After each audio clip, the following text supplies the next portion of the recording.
Hello and welcome. I'm Jen Rogers. Today, we're going to be taking a look at how companies can foster engagement and collaboration in a hybrid environment that also prioritizes individual well-being and organizational health.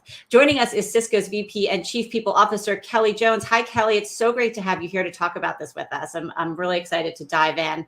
I know you are open to it, and I certainly would love for people to help me with my job and put some questions in the chat. So Kelly can field any questions. We will be monitoring that. We also have a poll out there, so please check it out. It's right on the right side of your screen.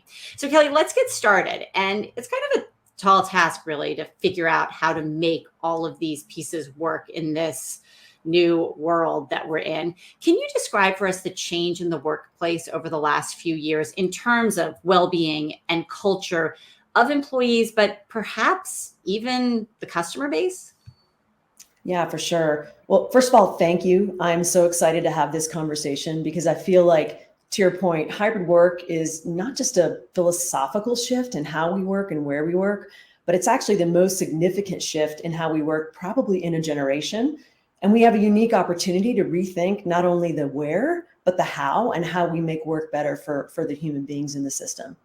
Because to your point, it's been a pretty dramatic shift over the last few years. And this has shown up with our customer base and with our peer groups at all levels, how we think about leadership, how we think about our technology, what is the role of the humans in the system, what is the role of employers to be able to support our mental, emotional, social, and physical well-being of our employees in a fully hybrid world.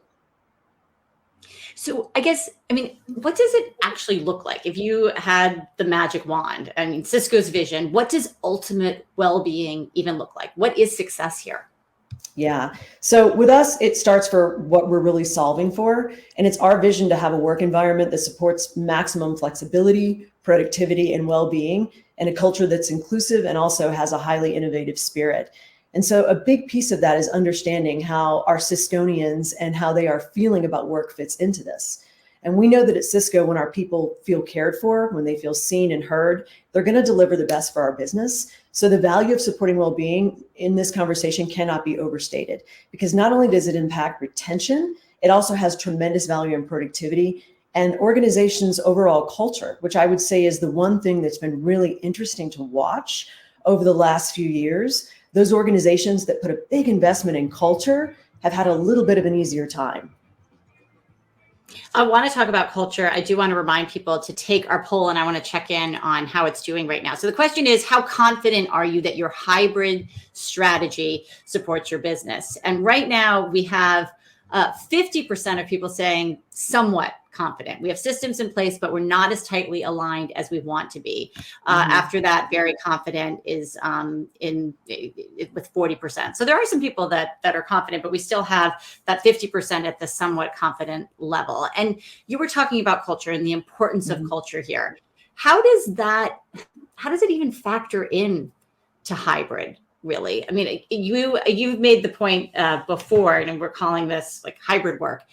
Now it's just work, right? But how do we factor culture into this new way that we work? Yeah. And Jen, I'm completely ready for the words hybrid work to absolutely go away, because hybrid work, for the portion of the workforce that this is working for, and we have to recognize it's about half the workforce of the US that actually has this option and has the luxury of having the conversation about hybrid. We still have a lot of frontline workers where this isn't an option. But for those that do, hybrid work is just work now. We're kind of at that phase of it, I believe. And culture is interesting in this space because the way we think about this at Cisco is culture has to thread through kind of four main areas of our strategy in order to get hybrid right. And when you think about hybrid, it's your people strategy, but it's also your workspace strategy. It's also your technology, and it's also your policies. And those four things have to kind of come together with culture at the center to actually be able to support this well. And one of the things that we do that's, I think, a little bit different and a little bit novel, but works really well, our space strategy. So the gentleman that runs workplace resources for Cisco, he and I are peers, and we sit on the same team. So as we're talking about how do we design spaces for the types of interaction and the types of, we call them collisions, that we want to happen when people are in office, how does that also pull in and connect to our people strategy? And our culture has been rooted in choice and flexibility pre-pandemic. So for us, the shift to hybrid might have been a little bit easier because we had the technology and the cultural infrastructure, but we're still also seeing and measuring the impact on certain teams. And I think this is an interesting unknown for some companies that we're probably going to get to in a few years. There probably are some teams that need to have a different strategy in terms of proximity. And we're starting to understand that through some of our data about how teams come together. But culture threads through all four of those areas. Your people strategy, it cannot be stated. The importance of rooting in choice and flexibility for employees cannot be overstated in terms of being successful and thriving in a hybrid world, because that's what I've seen the difference in the conversation recently. Originally, it was, when are we going back to normal, when will we not be hybrid again, to how do we manage working in a hybrid world? And now the conversation is really, how do we thrive and how do we make it an accelerator? And how has that changed the role of leaders here? If they need to be guiding this, the threading that you're talking about, and employees are asking increasingly for more, how has being a leader changed? I would actually say that leadership has probably changed the most when you look at all of these elements over the last few years. And if we were to do a poll with the audience 5 or 6 years ago and say, what do you think the key things are of being a great people leader? I think some of the words we would have heard are things like ability to set a vision and execute a strategy aligned to that vision, measure the work, measure the output of the work. And all of that is still important. There's still an element of leadership that is around delivering business results. But the biggest change that I've seen over the last few years is the importance of people leaders, both from their fluency to be able to lead teams in this space where some of the things we used to talk about as soft skills, like communication, compassion, connection with our employees, those are not soft skills for leaders anymore. Those are hard skills. So it changes the natureship of leadership completely. And one of the things that's been really interesting for me is I'm in a lot of conversations now with people leaders who are saying, I feel like I'm a career coach, I'm a life coach, I'm a marriage coach, I'm a skills coach. I'm being asked to do all of these things that historically have not been part of the contract of people leadership. And how do I do these things? And so the second element that I've seen changing a lot is the need to support our people leaders. People leadership has changed dramatically, and it's an option, I think, right now to look and say, it's a little bit of a different contract than it might have been 5-10 years ago. Do you still want to be a people leader? This is the other conversation we're having with our leaders, because it has changed so dramatically. And then if you do, how do we support our leaders in the system? Because one of the things our listening data tells us, we spend a lot of time listening to our humans at Cisco. And one of the things our listening data tells us is people leaders and leaders of leaders are struggling even more disproportionately than our individual contributors when it comes to managing teams in a hybrid environment. They're struggling more right now? Yes. And it makes sense to me, because I think, that, I guess? Yeah. I'm sorry, go ahead. I was just going to say, why is that, do you think? I think it's because as a people leader, when you think about your role, all of the challenges that are happening in the world and all the stress in the system from war, from pandemic, gun violence, social unrest, all the things that have happened over the last few years, they're happening to everyone. And the people leaders are being expected to help lead their teams through this and through the emotional nature of the way that the world is changing. And so they are also dealing with it themselves. They're leading their team through it. Many times they're parents, and they're helping to guide the conversation with their children. So it's just, they're having to attack this on multiple layers. And they're also being asked to be an emotional support system for their teams. And at the same time, help to ensure that they're driving the right culture that's also meeting the needs of the business from a productivity standpoint. So I think it's just because there are multiple layers right now on people leaders that they're being asked to deliver on. And some of them they're equipped for, and some of them are new. Got it. Okay. Just checking out on the poll. If you haven't taken it, please do. Somewhat confident now in the majority, almost 60%. So it's good that we're having this conversation. I want to check in on the chat right now. We've got a question from Mike Capusta saying he's interested in hearing more about reasonable accommodations. The companies are now expecting employees to return to their physical workplace in this post-COVID lockdown world, and savvy employees are increasingly requesting work from home as an accommodation. I understand case law and precedents typically drive these decisions, but if work from home has been normalized and employers are not experiencing undue hardship, what is the future of work from home look like, in your opinion? Yeah, it's a great question. And what I see with my clients and my peer group is people are across the spectrum in how they're approaching this now. It started with a lot of organizations on the very hard side of everybody must come back. And at a top level, it's understandable why they would ask that. Oftentimes, they've made significant investment in some of the capital infrastructure. So they want to have their employees in that space. And the value proposition 4 or 5 years ago was the free snacks and the scooters. And, for Silicon Valley, a lot of it was about what they provided at the work site. For us, we've chosen to go the complete other direction, which is we're essentially letting our leaders and teams decide. Because I think what this question is getting at a little bit is part of the challenging nature of hybrid work is it's dynamic. It's changing. It's changing from month to month, and it's different in every organization because organizational cultures are different. So it's hard to kind of lift and shift a hybrid work strategy from one culture to another, or I would even say one team to another. And the way that we're approaching this at Cisco is we've decided we're going to let leaders and teams decide because each team is different and the way they have to deliver results is different. So we don't have a mandate around you must come in this many days or that many days. But one of the things that I've seen that's worked really well for companies that are struggling in that gray area, because that's largely what it is. There are organizations that want to have a hybrid strategy, but they don't quite know what to do about it, but they think they want people in the office. So having a come in 2 days a week is a bit of an arbitrary way to kind of get after that and have a strategy in place. A better way to look at this when you think about accommodations and where your employees are is having a conversation with your team. And one of the things that we've done that was quite successful is the hybrid work contract. So we rolled out a hybrid work conversation where we taught our leaders how to basically have a facilitated discussion with their teams about what it was that they needed to feel supported and feel like they had a good sense of well-being, what some of their boundaries needed to be, which is an entirely different conversation, how we develop boundaries in a hybrid world, but also what we need to do to deliver the work. And so then each team comes out of that with a bit of a contract about how we're going to work together. And when you do that, you actually realize that the one size fits all strategy does not work for the majority of teams. It's really, when you talk about the contract, it's this idea that I've heard you talk about before of, coming in with purpose. And it is, if you do that, you can come in with purpose. That solves for one part of it. We're getting a question in the chat that is trying to solve for the other, which is when people are home, right? What can be done? We're getting a question here from Shirva Patil about what can be done to reduce the anxiety of managers who micromanage remote employees. So when you have that contract, still you have people that are at home. How do you deal with trying to oversee what people are doing? And his question is, the micromanaging of remote employees for their time spent on hourly billable type roles. Like how do you manage for that as well? Yeah, it's interesting. I firmly believe at the end of the day that the majority of our employees are not focused on pilfering time from Cisco. So what we're trying to focus on with our leaders, and I think this is one of the shifts that we're going to see more generally, is when we went to having the majority of people at home, there was a fear that kicked in the system around how do I know my employees are working?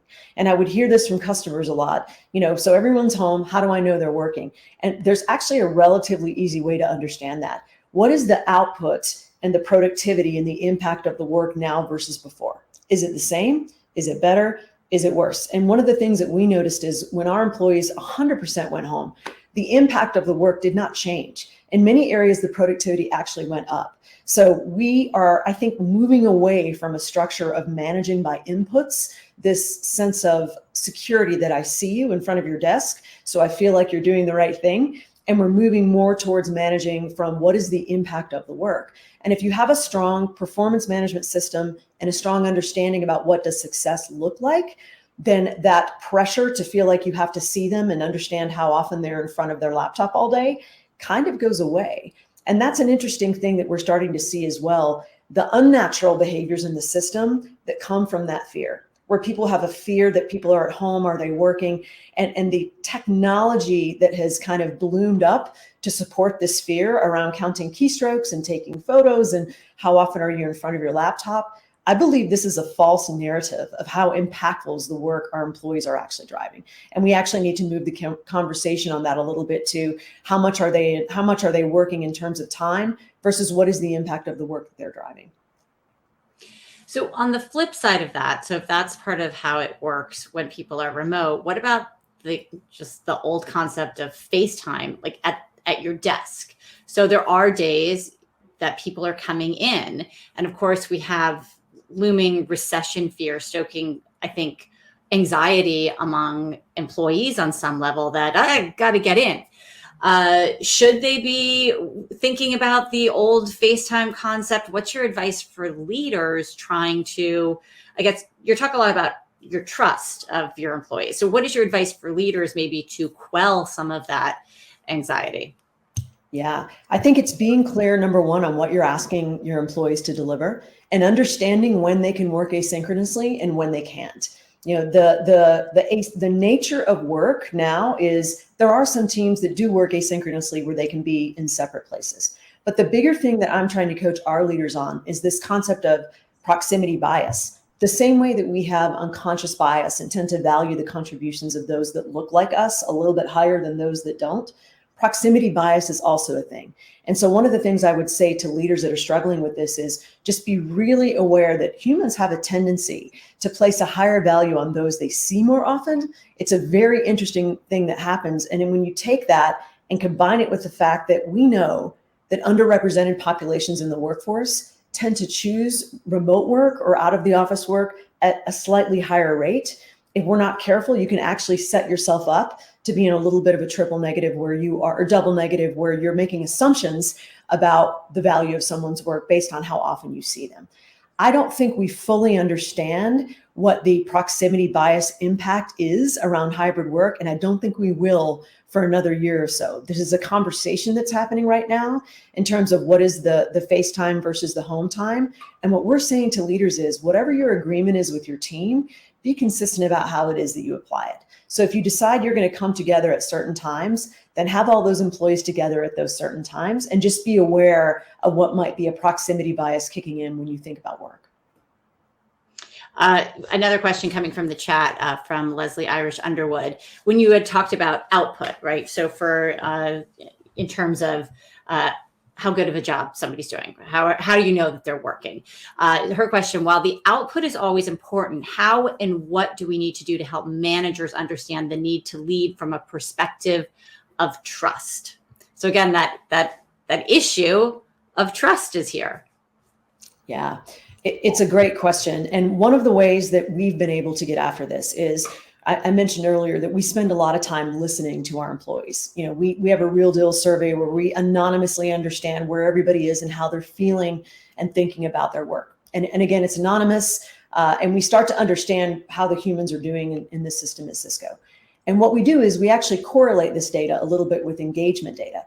And what I would say about trust, sometimes it's just educating the leaders about the importance of trust and transparency amongst teams. We know that teams that have high levels of trust and communication are some of the highest engaged teams, and engagement drives productivity. So sometimes it's just that understanding of how that data comes together. And I know for companies like ours that tend to be quite data focused, it's a little easier to tell that story because you have the numbers, that can actually show you those employees that feel a high sense of trust and transparency are more engaged, and that leads to higher levels of productivity. But I think a lot of it, to the question, is educating leaders on how those things show up in the system and how to have some of these challenging conversations. Because the reality is, if you're starting to feel like there's something happening with your team that you need to address, that's a conversation that you need to be able to open up and have with your team and with your employees. Not all leaders are comfortable doing that, engaging in difficult conversations. So we also look at difficult conversations as a capability for leaders. And I think as we continue to get further into work, also known as hybrid work, it's going to become more and more important. A really interesting question from Mark DeBellis in the chat here. He says, thanks so much for sharing your experiences. How do you manage the difference in expectations of employees and fairness? We're an old line manufacturing company. Some of our team that formerly reported into the office are now working remotely. These are account and customer service support personnel. Employees in the manufacturing arm resent those that can work remote. What creative strategies have you seen employed to help diminish any resentment during this transition? Really interesting. Yeah, that is a great question. And, we're largely an organization that pretty much everyone is hybrid at this point. And so we didn't have as much of that challenge of how to manage kind of the dichotomy you see in the workforce. But I do know this is something that is top of mind for a lot of our clients. This has actually come up a lot. And what I've heard, I'll pass on a little bit of what I've heard from some of our clients that have a pretty equal distribution of kind of frontline workers who actually physically have to be there and those that aren't. They're having a very different conversation. And I've seen everything from organizations that say, if we can't all work hybrid, then none of us will work hybrid. I actually think that's a little bit of a miss, because I think it misses the nuances in some of the roles. What I have seen work in some of our peer companies is having some type of an incentive for your on-site workers that maybe your off-site workers don't have. And so that could be anything from how you, when they're in the office, when they're working in the manufacturing example, what are the amenities and benefits you provide while they're there that might not be available to those that work hybrid? You know, at Cisco, we have on-site childcare in many of our locations, on-site gyms in many of our locations. If you're going in, you have access to those things. If you're not, you don't. So there is an option to buffer some of the employees that aren't able to work fully hybrid, and to just increase the value of the job, maybe outside of just the physical proximity. But I haven't seen anyone that's completely nailed how to do it. I will say that the number one thing that you have to start with is the conversation. There's an acknowledgement of, yes, this is different. No, it doesn't necessarily feel fair or equal, but here's how we're going to make it better for those that are on site.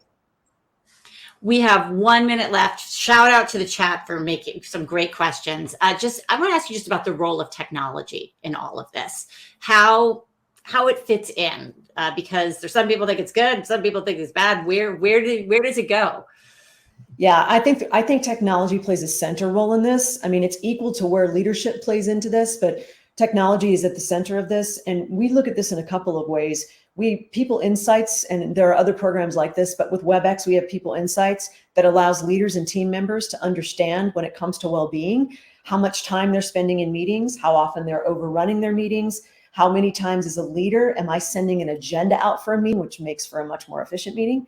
How often am I sending a meeting outside of somebody's core work hours? These are all very critical things to start to understand how people are balancing well-being in a hybrid world. So People Insights is one of the ways I think that critically companies can manage this. But another way is through communication. I mentioned this earlier when we were talking about culture. One of the most important things in developing a strong culture is having these open lines of communication with your employees. And to the extent that you can use technologies, and we do this through a weekly check-in, where it takes about 5 minutes to say, what are your priorities? Where do you need help? What did you love about what you did last week? What did you loathe? And that's a really strong word, but it's intentionally set up to be strong, because what we're trying to get at it as a strengths-based organization is, what is the work that is invigorating our teams and what is draining them? And how do we align people with the strengths-based work? So I think technology is going to be a real cornerstone to measuring this going forward and ensuring that our employees are having a good sense of well-being.